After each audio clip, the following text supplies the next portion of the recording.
కాపు ఉద్యమ నేత ముద్రగడ పద్మనాభం వైసీపీలో చేరిక వాయిదా పడింది. భద్రతా కారణాలతోనే రేపటి చేరికను ముద్రగడ పద్మనాభం వాయిదా వేసుకున్నట్టుగా తెలుస్తోంది. ఈ నెల 15న లేదా 16వ తేదీన వైసీపీలో చేరుతారని ముద్రగడ పద్మనాభం ప్రకటించారు. ఈ సందర్భంగా కాపు సామాజిక వర్గంతో పాటు అభిమానులకు ముద్రగడ క్షమాపణలు కోరారు.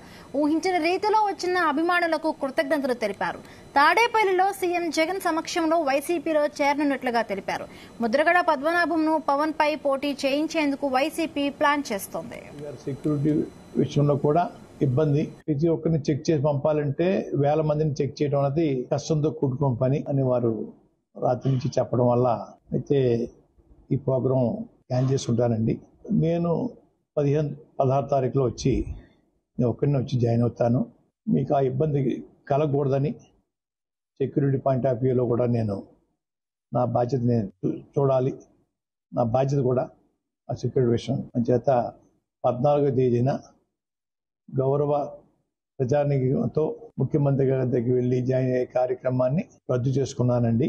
15, 16 తేదీలలో నేను ఒక్కడిని వారి దగ్గరికి వెళ్ళి పార్టీలో జాయిన్ అవుతానని చెప్పేసి మీ ద్వారా గౌరవ ప్రజానికానికి తెలియజేయమని కోరుకుంటా ఉన్నానండి. మరొకసారి ప్రజానికానికి నా క్షమాపణ చెప్పుకుంటానండి. గౌరవ